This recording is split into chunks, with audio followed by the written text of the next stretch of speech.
Welcome to another episode of Electable. I'm Deb Chubb, and of course, Electable is sponsored by the Indiana Women's Action Movement. And today, this is what we're going to be talking about, the Indiana Women's Action Movement and other efforts to get more Democratic women elected to the Indiana State Legislature. And of course, I'm happy to have with me Mary Noone, who is the board chair for Indiana Women's Action Movement, and whom I work with all the time, and it's just a great pleasure.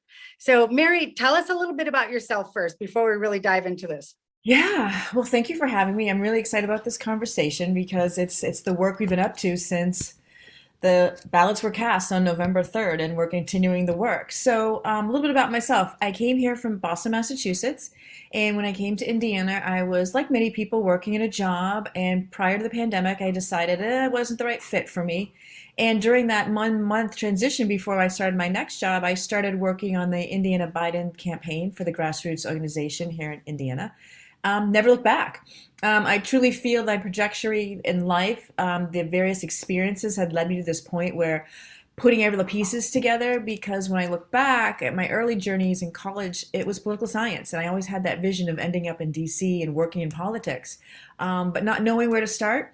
And but I also feel the path that I have taken is really giving me all the breadth and experiences to add it to the fight that we're in here in Indiana and advocating for women.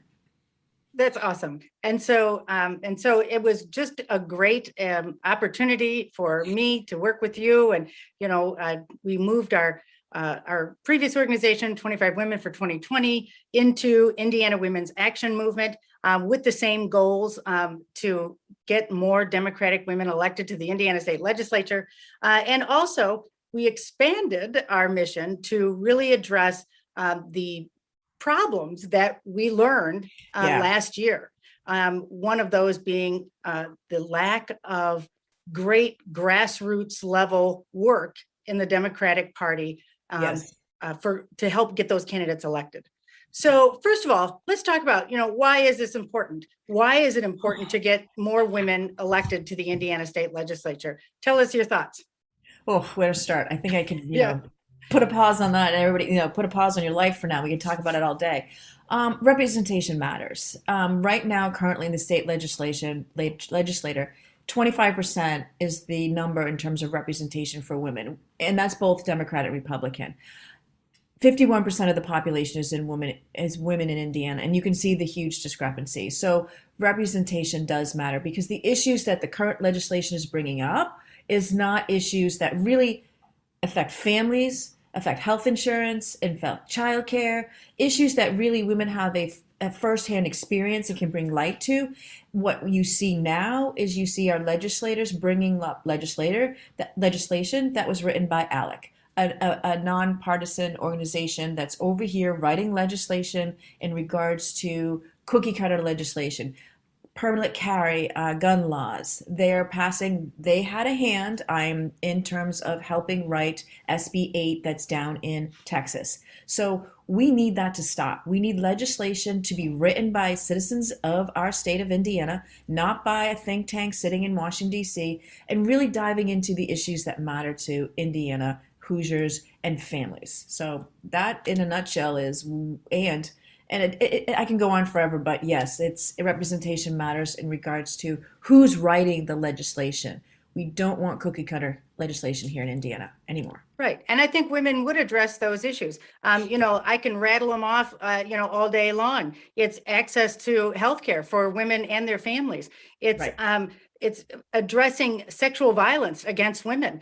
You'll recall last year and last 2 years, the Indiana State Legislature couldn't even get a bill passed to define the word consent, such Right. that rape could be prosecuted properly. Right. They couldn't get the pregnancy accommodation bill passed Let's so talk that about pregnant women could have an extra break or, right. be able to sit down Right. while they're pregnant. Uh, Right. so the bill that passed says, oh, if you're pregnant and you have physical problems at work, you can ask your employer for an accommodation, but they don't even really have to respond. Right. And This that's is, these are the things that women legislators would not tolerate.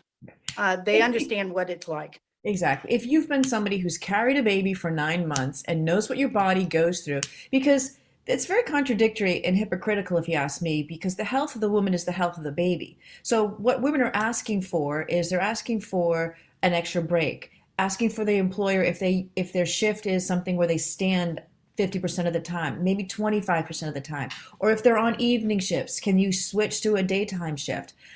That's not unreasonable. And I find it very hypocritical because the Republican side, the GOP, is supposed to be pro life. Well, they're birthing life. So how can you not protect that? Because, carrying an additional 10 pounds in your body and add the extra stuff on top of that is not an easy feat. So I Right. find Well, it and very, of course, it does also result in, imposing poverty on right, women, because that's what happens most often. Women who cannot stand on their feet, who are pregnant for 8 or 10 hours a day, they don't get an accommodation, end up quitting. So right, now they're pregnant and they're unemployed. They right, can't get another job that quickly. No one's going to hire a woman who is 8 months pregnant, and so really then they begin their journey of poverty.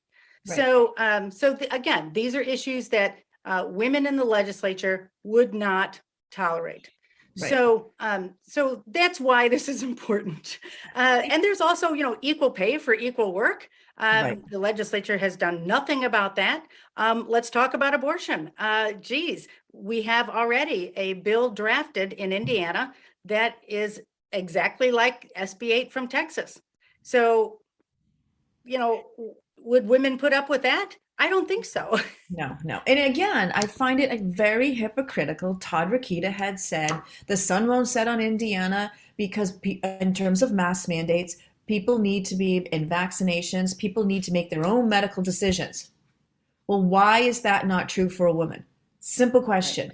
You're saying that people, citizens, Hoosiers, you said Hoosiers need to be able to make the same medical decisions that impact their life. Why is not the same case for women? It's really the cut and dry. And it's very clear women don't have equal rights according to the current GOP. That's correct. So So, we and beyond all of these really specifically women-centered issues, there's education. oh, Women make up the majority of educational staff, and are fighting for equal pay for that. Well, good pay at all, and those are and getting good education. Indiana invests very little in education, and again, I don't think women in the legislature would tolerate that ignorance as edu- to the importance of education. we all know education is the stepping stone for choice in life. Whether you want to go off to a trade school, whether you want to go off to college, whether you want to be an apprentice, whatever it is, you need that education. That is the foundation. And what we have done is we've not made it a top priority, and it is impacting so many sectors of our society. For example, if you look at, you mentioned teacher pay. Indiana is ranked one of the lowest states in terms of paying teachers. As a result, you're not giving teachers an opportunity to stay in a career they potentially love because they have to choose a career over feeding their family. You see the same thing happen we have the lack of teachers right now. Indiana is debating right now whether to lower the licensure requirements. So now you're saying we have a shortage, we don't have adequate education for our students, but you're actually going to lower the bar now, is what you're Right. saying. Right. And everybody else can come in and teach it. I was a teacher. I have my master's in education. Teaching is a skill, it's an art, it's a special person that enters the school systems. And we need to pay our teachers for the value that they bring to our families, our community, and society. Education in terms of funding education. They're not funding education. We all got the postcards sent around by the Republican legislators saying that they increased education by $1.9 billion. No, no, no, no. That came from the American Rescue Plan. That money was implemented into the Indiana state budget, and it got into the education plan, which was great, but that was not something the GOP had on their dockets, was ready to pass. We were in a dire situation in our education funding. That's another thing that's going on. Secondly, I'll add third component I will add is when the American Rescue Plan and Build Back Better was starting to move forward, and where was the administration going to place the money? They look at university and academics to analyze the opportunities out there to better and elevate everybody's situation. Manufacturing was a sector they looked at. Indiana used to be one of the top states in manufacturing. And Brookings Institute came out and said, sorry, Indiana is 10 years behind now. And when they completed the study, the one thing they pointed out to was education was not keeping up with the technology in the manufacturing sector. And they pointed to school choice. Yes, if you want to have school choice, but what are you doing to our school systems in light of that? So we have to really take a step back and peel back the layers and really look what's happening in our education. And women see that every day with their children, when they're sitting down to study with them, when school parent-teacher conferences come around and the teacher is so overloaded because they have too many students, the parents can't get an opportunity to speak with the student, with the teacher. There's a multitude of things that women see firsthand. And if women were in the legislature, they'd be able to address those head on because they experience it 24/7. So I could go on for a long time. I know there are so many things. We haven't even talked about childcare, but I know. anyway, we'll skip over that because we want to get to what we're doing. How are we going to get more Democratic women elected to the Indiana State Legislature? So, last year, with our 25 Women for 2020 organization, I went around the state. I tried to recruit women. I was on the phone all the time, trying to get women to run. Women did run, not because of me, but just because they knew that it was the right thing to do and they had courage to do it. And so they did. And our group supported them in any way that they needed. We didn't give them money. We wish we could have. We didn't have money, but we provided, 24/7 access to give advice, to counsel. We provided networking meetings all the time, which I think most of the candidates really felt like was the biggest benefit from this organization, was their ability to be with other Democratic women running for the state legislature 3 times a week and share and learn and support each other. That gave those candidates so much strength, and it was a wonderful experience. So that's what we did last year. We ended up working with 29 terrific Democratic women running for the state legislature. Unfortunately, only 2 of them are now in the state house, but we are back at it. We learned a lot. So, Yes. and as I kind of alluded to earlier, one of the important things we learned was that our Democratic women candidates were not getting the support they needed at the grassroots level of the Democratic Party. So tell us what we're doing now about that. Yes. So basically, at the end of the election, you and I got together, and for a couple days, I don't know how many, it was close to a week, we really kind of dissected where were the opportunities, where could we dive in to support women, and one of them was on the grassroots level, because what is apparent across the state is the Indiana State Democratic Party, the structure needs an overhaul. We have to be honest with ourselves so we can move forward. So when we did that, candidates need to step back. When candidates run, they need the support of precinct chairs. Precinct chairs is the closest level of the infrastructure, the person the closest to the voters. And that precinct chair is supposed to know what's happening in the community, know the community leaders, know the issues that matter, have things ready to roll, have a foundation built so when candidates start to run, they can turn to precinct chairs and say, hey, let's strategize how we're going to come in with our campaign and create change for everybody in the community. That piece is not there. So what we did, we said, okay, let's step back. How can we fill that gap? So we created a 3-part series called Precinct Chair Training, really laying out like the party structure, what a campaign cycle is, so that people can plug in, and then going through all the nuts and bolts of the roles and responsibilities of a precinct chair, and then adding at the third part some tools, some things that will help make that process and your chairpersonship an opportunity to be successful. And what it's also come out of this is really also a 2-prong approach, is people are jumping on these trainings to not only potentially think about running for precinct chair, which is happening in May. We'll talk about the filing date in a minute. But they're saying, hey, I want to learn about the process because I know it takes a village. Precinct chairs need a team of people around them to help the work and be successful. So the more and more people know the process that a candidate goes through to get elected, the more they can volunteer and plug in their skill set to help the whole cause. So it's helping on so many different levels, and a lot of women are stepping up and taking part of the trainings. There was other organizations that are also seeing the need and had some panel discussions with current precinct chairs. The Nasty Women's did that, which was great. It gave women an opportunity to say, hey, what is it like? Kind of get some preliminary questions answered and then jump into some training. So it is definitely a needed piece of the equation, and that foundation needs to be built for everybody to be successful. I cannot stress how important that is, because what's happening is the other piece that we're adding to the precinct chair training is, okay, now you're going to run. Now you're precinct chair, but let's keep the network together. Let's keep the groups together so we can support each other, because learning how to build up this infrastructure could be a new skill for some people, and we all need to be in it together. A lot of people will ask, I could go on forever, what were some of the key successes prior to the end of us launching our strategy for 2021? We reached out to many different organizations. When you reach out to anybody in Georgia, they will say coalition building, coming together as communities. You cannot do it alone. It wasn't just Stacey Abrams. And to put a highlight there, she's been in the work for 10 years. This is not something that voter registration just had happened to her one morning and she woke up and said, this is what needs to be done. She pulled back the layers. And for Indiana, one of our layers is precinct chairs. We don't have as a strong issue on voter registration. We have a voter turnout issue, which precinct chairs can help and get into the community. Oh, that's excellent. So yeah, and you mentioned the coalition building, and Yes. I am so proud of the Democratic Women's Coalition that has emerged from the work of us and other great Democratic women in Indiana, and have put out a couple of events so far, and just this notion of bringing all the Democratic women in Indiana together. We've had an explosion in interest among Indiana women in politics, which was evidenced by the growth of the Indiana Nasty Women group.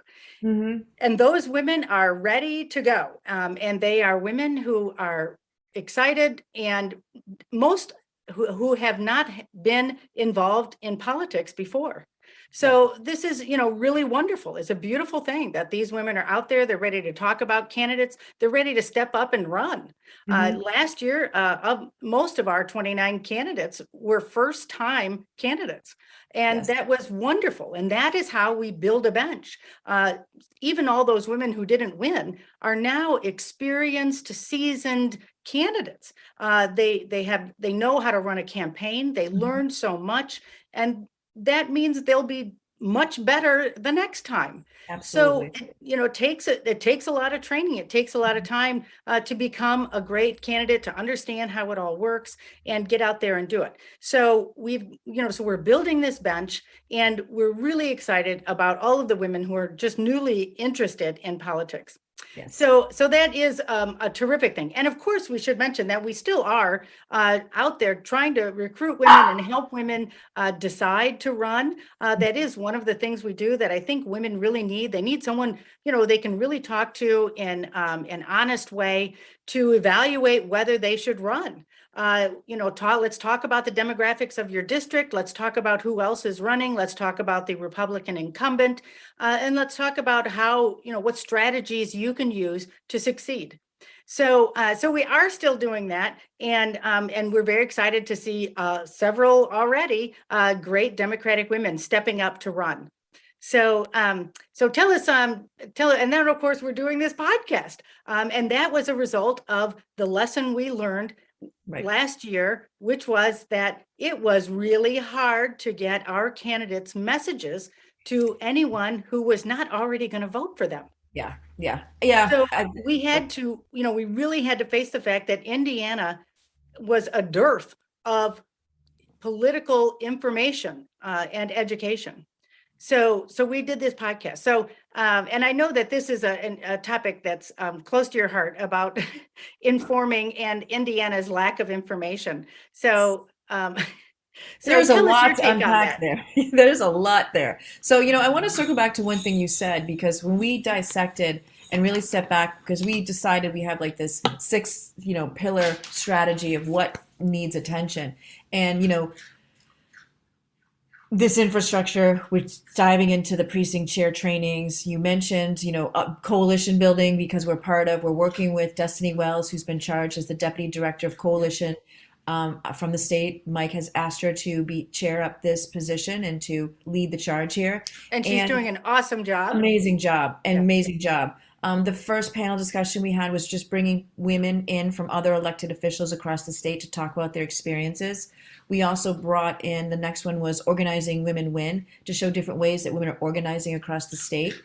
And, you mentioned that, one thing that, the podcast here is another strategy because we have to combat the news desert we're facing because you've got the 360 overview of the news coming down on people and we don't have that local news, the local information. And of course you add in the equation Facebook. Facebook is 71% of Americans get their news from Facebook. Is that a news source? No, it's not. And we all know what's happening with the algorithm. We're educating people on how to combat disinformation because disinformation is really hurting democracy. There's so much to unpack there. So when you step back and you say, how can we elevate women in the process and get more women involved, is start to educate people on all these factors that are really affecting our success of getting women into politics. So what we've done is created all these trainings. So the more you know, you can say, hey, I can plug in there, or hey, an opportunity to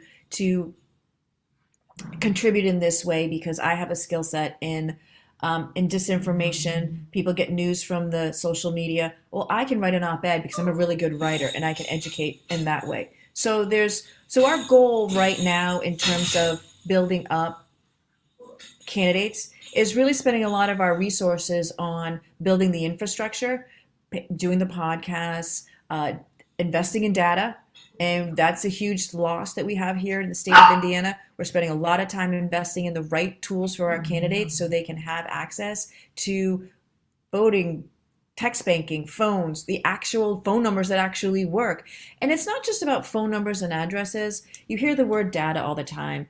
And I want to step back and explain what that is. Data is understanding where the voters are at, understanding what matters to the voters, understanding that in the rural areas right now, economy is one of the number one issues that matters to them. The rural farmers, they're not against sustainable farming. They really are not. But the messaging coming down from Fox News is anything associated with the Paris Climate Accord is taboo. But when you start talking to people one-on-one, it really, you find out what really matters to them. So understanding that and helping candidates understand that when you say, hey, it actually aligns with their platform. It's really what they're trying to push for in our state house. So being able to help candidates in that way is really important, and being able to give them access to this. So there's so much that needs to be unpacked there. There is. But, And I think I really want to reiterate that point because I think that is so important that Indiana farmers, they understand sustainability. They understand the importance of it. They want their grandchildren to be able to farm on that land. And they understand how climate change is affecting that sustainability of farming in Indiana.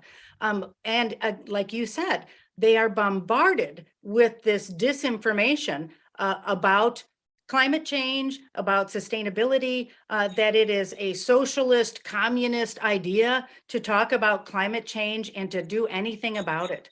And that is just really, just such a disservice to farmers and to Indiana voters in rural areas. So I just think that is such an important issue. And I know that our candidates will be able to work with farmers. There are so many great sustainable farming practices that are out there that help protect the soil, and will carry on the farming for generations instead of really just wasting it. Right. And for the current time. Absolutely. And that goes to one of the things when I look at our pillars, I always have it up here on our board, is education and messaging. Because when we start educating each other on the issues that really matter and messaging in a way that comes back to values, what we all believe in, and get away from all this noise, we actually realize we're on the same page more than we are not. So this is one of the things that we're really working with. We've teamed up with Building Bridges for America. They do some amazing grassroots training. Yes. Because when we step back and had our meltdown of like what worked and what didn't over the 2020 election cycle, was candidates need volunteers and they need people that understand what's kind of happening so they can the candidate can go and be with the voter, because the number one thing they need is voter contact, have a conversation with the voter, and have a pool of volunteers over here who are ready to roll to do some text banking or phone banking or voter registration. And so we've teamed up with other organizations to help with that. And one of the things that we've teamed up with and addressing is messaging, because people, when they start talking about values of what they really want, like I said, I can't say that enough, that we're more on the same page than we're not.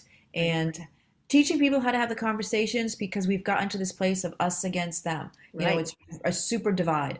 And it's scary. It is scary to engage somebody in a Absolutely. conversation. I mean, you're afraid to talk to the person standing in line next to you at the grocery store, Right. for fear they'll not like you and start yelling.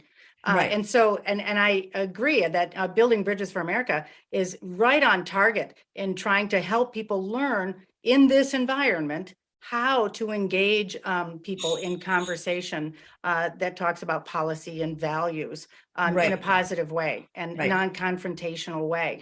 Right. So, because we have to do it, we have Right. to do it. We have to find some way to combat the disinformation that is out there. And I Right. also want you to talk too about the disinformation training that you're working on. That's Yes. coming up. That's that we'll be having that in the next few months. But I want you to talk about that too. So sorry I interrupted, and you were No, on that's some really great good. So it goes back to the values, because, actually, we're going to be running that a couple times. We have the first one next Thursday, running for navigating disinformation. In a nutshell, what that really talks about is Facebook. Let's be honest, 71% of Americans get their news from Facebook. And to give you a little background, and you really need to jump in on this training, is in 2009, we went from Facebook. Used to be the wall. We remember, any of the old bees on here knows that the Facebook used to call it the wall. And what came up on the wall was chronological, whoever posted the most recent. Well, they switched the algorithm for marketing purposes, because their whole strategy is about engagement and growth and advertisement. And the only way they can get the dollars is the more you're engaged, the more they grow, the more dollars they get. Right. So to do that, they changed the algorithm. When they changed the algorithm, they took choice away from you. As soon as you take choice away from you, it becomes a new, what they actually are fighting is their news feed now. And whether or not they are a news feed, but they're acting like one. But to kind of bring it all home to understand that component, what they're fighting against is under Section 230, it protects them because they're not a news organization. If they don't claim themselves as news organizations, they're not responsible. They are not responsible on Section 230 for anything that's said on Facebook that regards to disinformation. Right. They're just the platform. They're not just the they're platform. not the writer. Exactly. So right. So they've been able to avoid any liability for the just crazy stuff that goes on Exactly. there. Exactly. And when you really start diving into it, this is a little bit of teaser. The original founders of Facebook, not the Mark Zuckerberg and whatnot, but the engineers, they all went to Stanford School of Psychology. Okay, they went there on purpose to learn how to train people. Think about your puppy. When you're training your puppy and it's repetitive behavior, that's why they come back for the treats. That's what they're doing on Facebook. They're really trying to get into your psyche about why you're so addicted. And as a result of that, the next thing that they've done on purpose is created these clusters where we all interact with the same people, because in 2018 they said, okay, you've got us. Do you understand what we're doing? We're going to make it easier to talk to your friends and family. Well, that actually created a worse dynamic. So when we're on Facebook and we want to talk to people or say something, it becomes this like, oh, what did they just post? And it creates this environment of disinformation.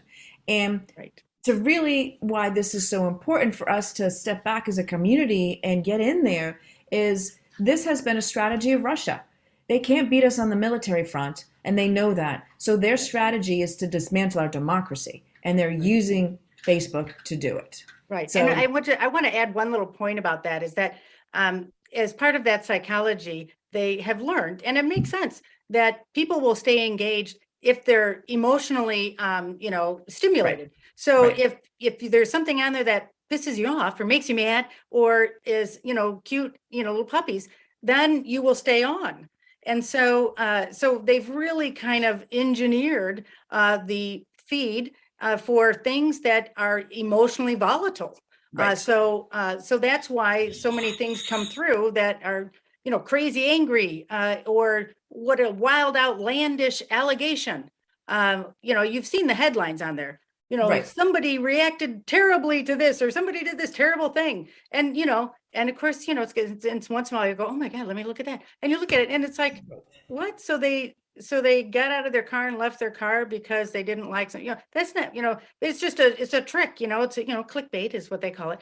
But anyway, there's, this is the dominant news feed style of something that's, vitriol and anger, because that keeps people looking. Well, they've also gone so far as they actually call it something. They want it to be twitchy. They want a reaction. Oh. So the actual thing they call it is MSI, meaningful social interaction. But define meaningful. For them, it has to be exactly. It makes you pause. Yeah. What's meaningful? Yeah.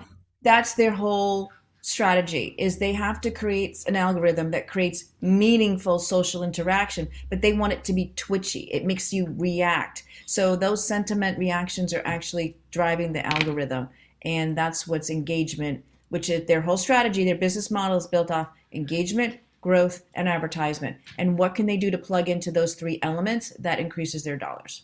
Great. Okay, now I want you to talk about the cure. And one of the excellent cures that you talk about in your training is the stop, drop, and go. Yeah.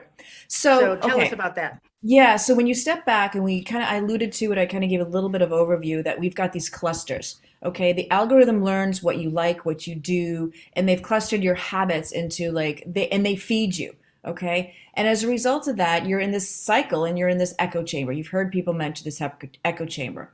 But what I like to do is, if we really want to educate each other on some things that are fact based, what we can do is I go on to Todd Young and Braun's social media page and I see something. Let's take the deficit right now. There's a big argument with them that's saying that Democrats are irresponsible with deficit spending.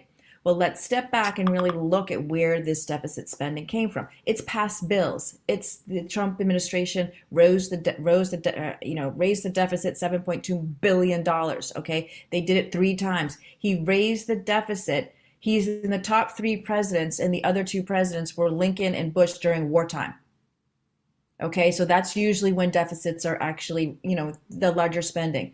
So we need to get in there with some facts. So what you do is you find some really good, reliable sources. I like to go to Fact Checker. I like to use the AP or Rutgers.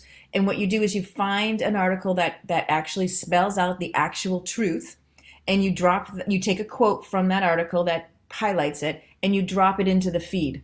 With the And then link. with the link, yeah, you drop the link to the article, you cut and paste a quote from the article, you drop that in, and you drop a link to the article. Why do you do that? You're not going to change the mind whoever posts what they posted, but there are a lot of people reading those posts and they will click on that link. So what you're doing is you're breaking up their algorithm. The more they start clicking on different resources, the more the algorithm will give them different opportunities to read different things. And don't argue. Don't spend the time arguing. Don't get into our debates. Just say, hey, have you ever thought of this? Or, I've read something else. I'm not sure what you're saying is true.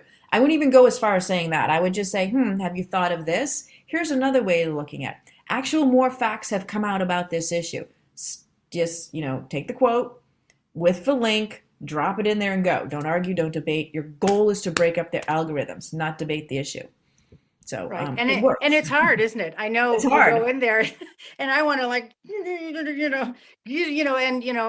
just rant at people who put that stuff out there. And of course, the people who are elected and put that stuff out there. Right. But you're right. The best way to do it is to, stop, drop, and go. And I love that.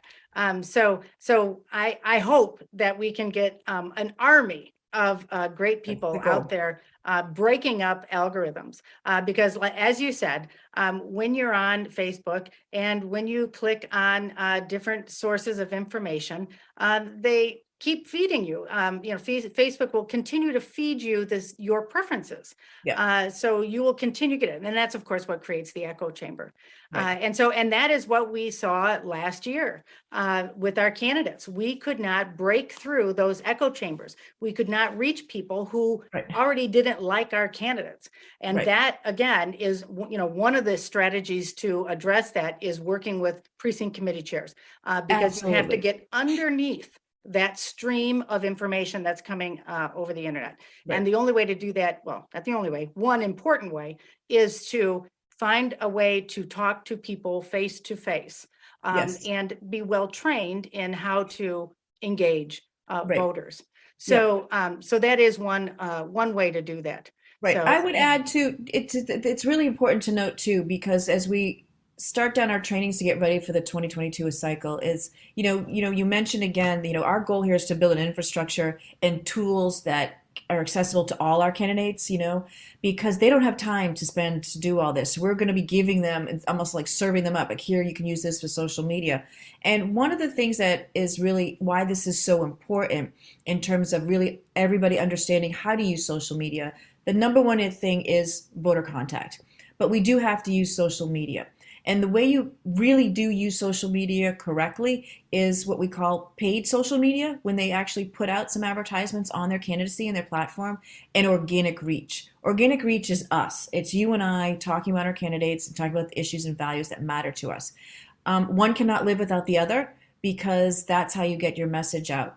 And what we know is during the election last year, Facebook decided a week before the election, and then 4 weeks after, I think it extended into December 5th or 12th in that area. People were very upset about the Georgia runoff because of what Facebook did. They cut off paid political advertisement during that time period. Okay. And they did that because the volatility of that election. We all know what we lived through. well, and the obvious disinformation that was just being spewed Exactly. It was the by disinformation. Republican incumbents. Right. But Duke University came out with a study very recently, as they said, okay, that was shut off. What happened to disinformation during that time? And what they realized, it did not tamper down because of that organic reach part. It didn't, and what they also discovered was higher level campaigns could actually navigate a little bit better. They had resources, like I was part of the Biden Digital Coalition. They had their other arms to help them with that. That's what we were. We were the organic reach. But a smaller campaign doesn't have that. They don't have the bandwidth. So that's why we step in and help them as community members, as precinct chairs closer to the voter, to get around that noise. And as a group here, as we support our candidates, we'll be investing in a platform to be able to monitor all that stuff for them. So they'll be able to wake up in the morning and stay ahead of the messaging, so they're not on defense all the time. So yeah, that's going to be an important element. And the more people we have out there, it's really important, because this is a strategy of the Republicans. I want to leave you with this before we move on to another topic. Cambridge Analytica, this has been the Republican strategy. When you step back, and we all heard about Cambridge Analytica and what Facebook did, what people don't connect the dots with, they just might not be aware. Steve Bannon was the vice president of Cambridge Analytica. Was part of the mission, okay? And some of the people in the grant money that came from Russia, okay? And the person working on the data was a gentleman from Russia. So when you start connecting the dots, and Russia wants to dismantle our democracy, and then you know that we've got on record, and he said it again this week at a conference or some kind of meeting he was at, Steve Bannon said, you have to dismantle it before you can build it up into the vision you want. So this is what they're doing. And we just have to say, no, democracy and our rights matter more. I mean, when you talk about patriotism, dismantling democracy, that doesn't make sense to me when the GOP are coming at dismantling democracy in this way. We need more women. Excellent point. We really do. Yeah, and it is frightening. And I hate to stray too far away from Indiana politics, because I really like to focus on that. But it is impacted by this international Exactly. I hate to say cabal, but there really is a movement, and you can see it in other countries whose democracies were not as strong as ours, where governments have just shut down Parliament and said, "Yeah, we're gonna redo this in my vision." Mhm. And it's happening all over the world. Right. But in Indiana, that's where we can really make a difference. Exactly. And we've talked a lot about what we can do and what candidates need, and how we can get them elected. And so I guess, we're out of time, but I just want to kind of wrap up by saying, you know, we need you women. We need women to run. We're here to help, even at the precinct committee level. No one's ever, so few people even know what that position is. And we are so on fire to get the message out about precinct committee chairs and the work they can do and how we can help them too. Yes. That wasn't on our agenda last year. Last year we were helping just candidates running for the state legislature. Yeah. And this year we realized that this is too important. And this is the year that they are elected. So it's every 4 years, precinct committee chairs are elected on the primary ballot in May. And so this is the year. And I have said it a million times that if we could just get 5,176 outstanding people to run for and take a precinct committee chair position in Indiana, we could change everything. We really Absolutely. could. We could change everything. This is the Absolutely. biggest opportunity we have to change the structure of the Democratic Party into a powerhouse Absolutely. for candidates. Yeah. So I've said that a million times, and I still feel like I could say it another million times. It's so important. You can keep saying it's so important because when you look at that piece of the equation, having really strong precinct chairs and precinct committees is really important because that position helps navigate and dismantle all the things we just talked about because it Right. increases voter contact, it helps with the messaging, it helps get around disinformation, it helps with coalition building. So that one piece is really pivotal to, plugging in a gap that we're really experiencing. I can't say enough about exactly what you said about the value. Currently, for example, in St. Joseph County, we have 27 open precinct chair position chairs that are sitting open, and we have 121 vice chair positions open. Right. Right. So that's And I would like to say this: if people listening don't know who their precinct committee chair is, because everyone should have one, if you don't know who that is, then you need to run. Because that is such a common response that I get. Do I have a precinct committee chair? Who is my precinct committee chair? And they have a hard time finding out, which is, of course, another problem. So if you don't know who your precinct committee chair is, or if you have not seen your precinct committee chair, because that person should have knocked on your door at some point in the last 4 years. If you have not seen your precinct committee chair, or if you don't even know who your precinct committee chair is, you should run, and we'll help you. Give us a call. We'll help you. The training is really great. It's a three-part series. It's so thorough, and we're here to help. We're here to support you all along the way. Yeah. So yes, we're in the middle of a training series right now. We just had part 2 last night. We will have part 3 next Wednesday night, but there's enough time. We're going to roll out another series right before Thanksgiving. And based on popular demand, which it's happening, we will try to squeeze in one more before the holidays because the deadline, the opening for filing is January 5th and it goes to February 4th, I believe. Right. So and it's a really simple process to sign up to run. It's very easy, and we can help you with that, with the forms. And it's a 1-page form, very simple. And you don't have to have a huge budget to run. It's you just really have to contact people. We can help you get the list, and we can help you figure out what to say to people. And once you're elected, we're going to help you do the work. We're going to provide resources. Yeah. So I'm very excited about that. And we can have fun too, because this is about getting to know our neighbors. This is about elevating our community. And this is what is about elevating issues that matter to your community. Because we know that things that are happening in, St. Joseph County might not be the same thing happening in Johnson County, or the same issues that need to be addressed are environmentally or farming, or there's some contamination of water issues coming up across the state. Those things need to be addressed. And we need to start electing people that are going to focus the issues that matter here to the state of Indiana, not cookie cutter legislation written by a think tank in Washington, D.C., because they're trying to dismantle our democracy. That doesn't make sense. Right. Very good. All right. Well, thank you so much, Mary. This was really a great conversation, and I think the work that you're doing is just phenomenal. So, and we're Indiana is lucky to have you. So, a loss for Massachusetts, gain for Indiana. So, Well, I'm all right. kind of comfortable thinking they're okay. They're pretty blue right now, so. Yeah. So, and that's important. I certainly have over the years considered moving to a bluer place, and then said, geez, they don't need me there. They need me here.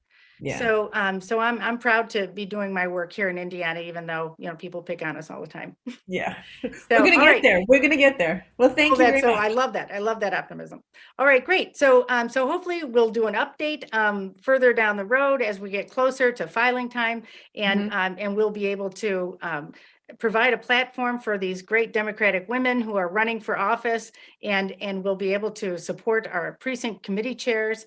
So I'm very excited about all this work. Yeah. And I leave with one final thought.